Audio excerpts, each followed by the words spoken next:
Welcome back to my channel. අද video එකෙන් අපි කතා කරමු how to break the regret cycle. අපි හැමෝටම ජීවිතේ කවදා හරි පසුතැවීම කියන එක දැනিলা තියෙනවා. regret. ඒ දේ මම එහෙම කරන්නේ නැතුව හිටියානම්, අවස්ථාව අතෑරියේ නැත්තම්, ඒ කෙනාට මම එහෙම කතා කරේ නැත්තම්, ඒ වගේ ගොඩක් සිතුවිලි හිතට එනවා. ඉතින් ඒක සාමාන්‍ය දෙයක්. ඒ ගැන නැවත හිතන එක තමයි අපි අපිටම කරන ලොකුම අසාධාරණේ. හිතේම ඒ දේ නැවත ජීවත් කරන එක තමයි regret cycle කියලා කියන්නේ. උදාහරණයක් විදිහට එක්සෑම් එකක හොඳට පාඩම් නොකරපු නිසා රිසල්ට් එක හොඳ නැත්තම් මම තව ටිකක් මහන්සි වුණා නම් කියලා හිතෙනව නේද? නැත්තම් කෙනෙකුට කේන්තියෙන් කතා කළා නම් පස්සේ ඒ ගැන හිතලා දුක් වෙන එක. තවත් සමහර විට හොඳ ඔපචුනිටි එකක් අපි අතෑරියා නම් පස්සේ මම try කරන්න තිබ්බා නේද කියලා හිතනවා. ඉතින් අපි හැමෝම මිනිස්සුනේ. ඉතින් මේ දේවල් normal.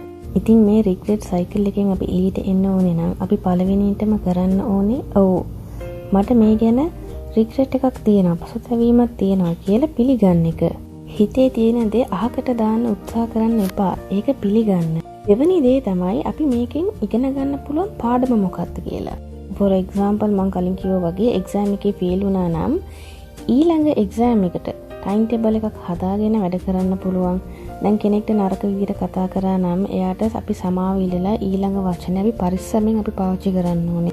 අපිට opportunity එකක් අතෑරුණා නම් ඉතින් ඊළඟ chance එක ආවොත් අපි බය නැතුව ඒක try කරන්න තීරණය ගන්න පුළුවන්. ඒ වගේ ඒවා. ඉතින් තුන්වෙනි එක තමයි අපිට කවදාවත් අපේ past එක මාරු කරන්න බෑ. ඒක නිසා අපි regret කර ඉන්නවට වඩා අපි ඒක accept කරන්න ඕනේ. අපි පිළිගන්න ඕනේ. හරි මේක වෙලා ඉවරයි. අපි කොච්චර හිතුවත් ආයෙත් අපිට ආපසු ගිහින් ඒක වෙනස් කරන්න බැහැනේ. ඒත් අද දවසේ අපි කරන දේවල් අපිට මාරු කරගන්න පුළුවන්. ඒක තමයි වැදගත්ම දේ.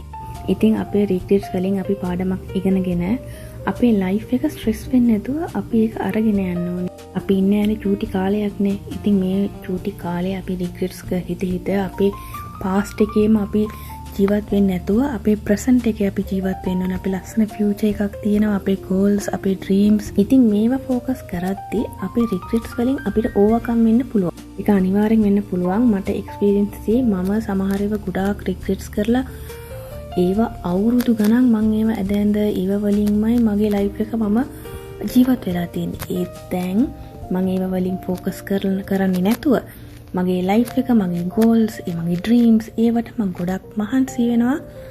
ඒකෙන් මට මගේ පරණ regret සහ මගේ past life එකේ වෙච්ච ඒවා ඔක්කොම මට ඒවා වලින් මට overcome වෙන්න පුළුවන් වුණා. ඉතින් ඇත්තටම regret කියලා කියන්නේ හිතට බරක් දෙන හැඟීමක්.